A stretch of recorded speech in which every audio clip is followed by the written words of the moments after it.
So your supervisor asks you to submit 3 topics for your thesis or for your project, and then you submitted, but all 3 were rejected, and then you are thinking, what is the problem? Is it the topic? I'm telling you that it is not the topic.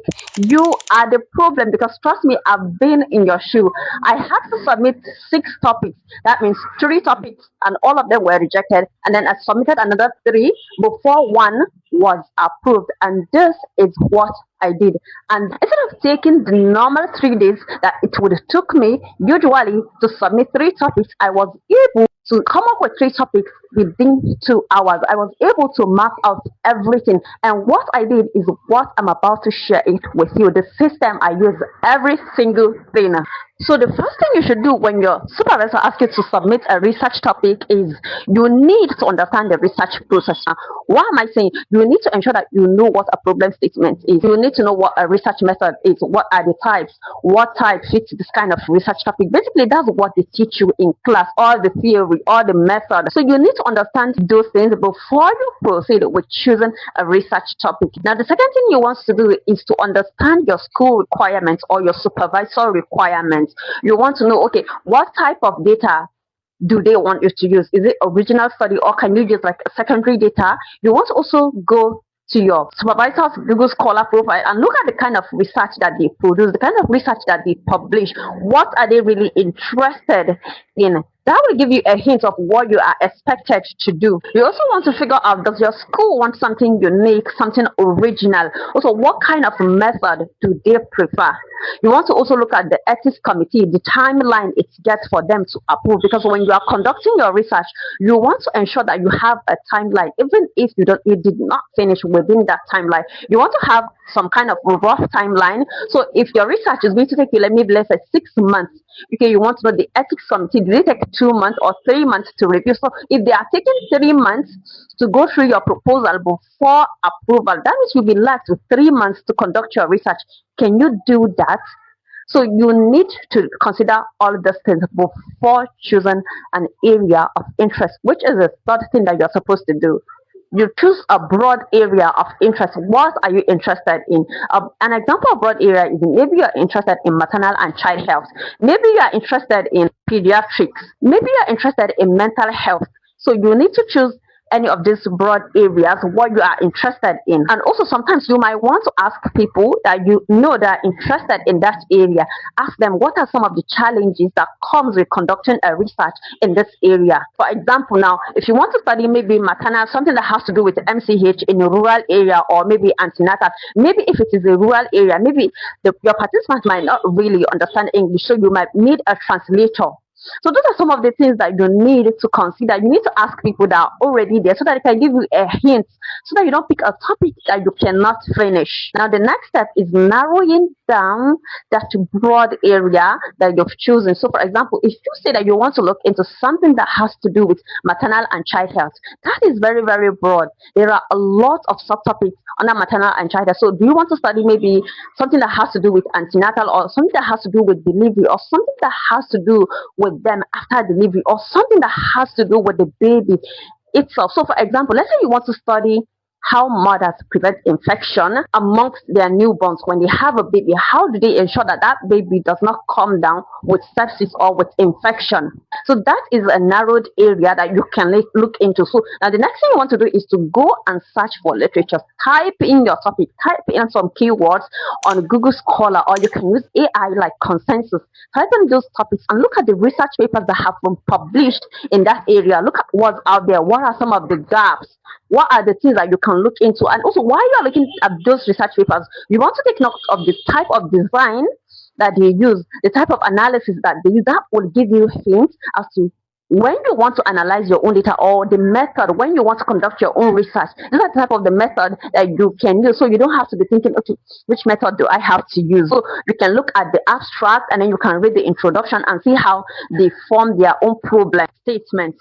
And also you can look at the method, read the method critically, look at what they did in their method, and also you can look at their conclusion. What did they conclude? What did they found? Now, when you are reviewing these literatures, you want to look at recent papers. maybe within the last 3 to 5 years. You don't want to look at old research papers, because when you are looking at old research papers, you might end up conducting a study that has already been conducted. You might end up filling a gap that has already been filled. So you want to make sure that you are looking at papers that were published recently. Now, the next thing you want to do is to find a specific research topic. So how do you do this? The first thing you want to do is to go back to those literatures. You've identified the gaps, you've seen the themes, you've seen what is going on currently in that area of research. So what you want to do now, you can go back to this paper and look at their discussion section. What are they saying regarding these topics? You can look at where they're saying suggestion for further study. What are they suggesting that researchers should study next? Or you can look at their limitations. What are they saying that is the limitation of their study? And then you can try to fill that gap if you want. The only thing is, you might not sometimes like their suggestion for further studies. You might not really like it, but if there's a way that you can tweak it and like it, you can go ahead. And also, when choosing this specific research topic, do not be biased. Because if you already have an opinion about a certain thing, you might end up bringing your biases into the research, and which is not supposed to be like that.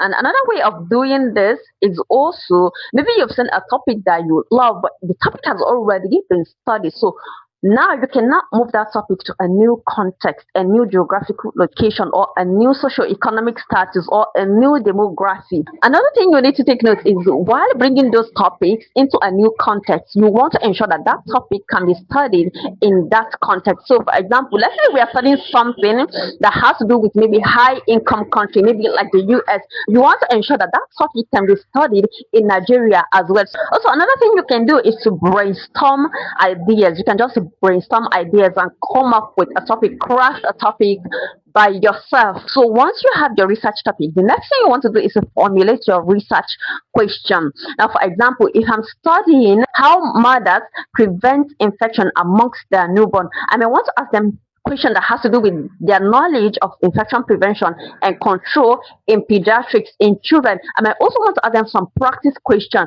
For example, how often do they wash their hands before feeding and after feeding their babies? Now, when you follow the steps, you should at least have 3 questions that you can present to your supervisor.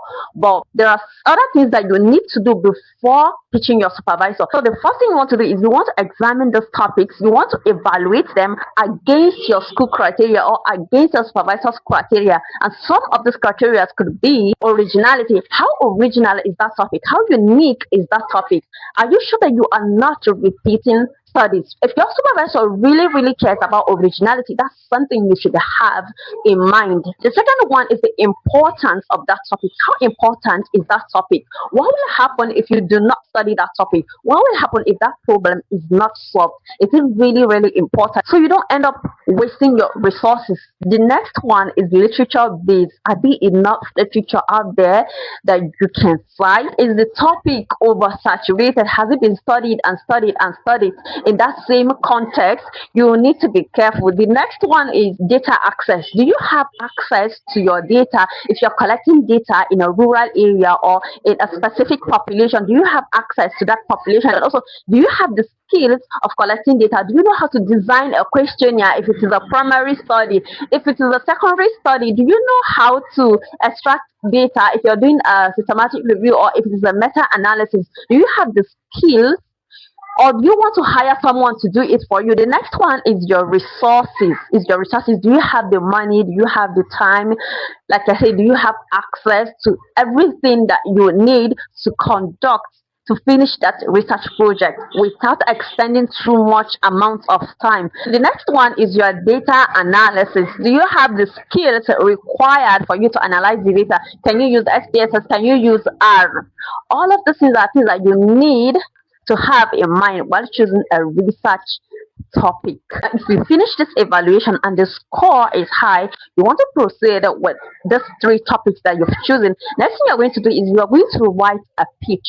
Now, this pitch is going to include what your topic is, how you intend to conduct that research, like the entire method, how you intend to collect your data, how you intend to analyze your result, the kind of tests you want to run. You have to include all of those things in your pitch.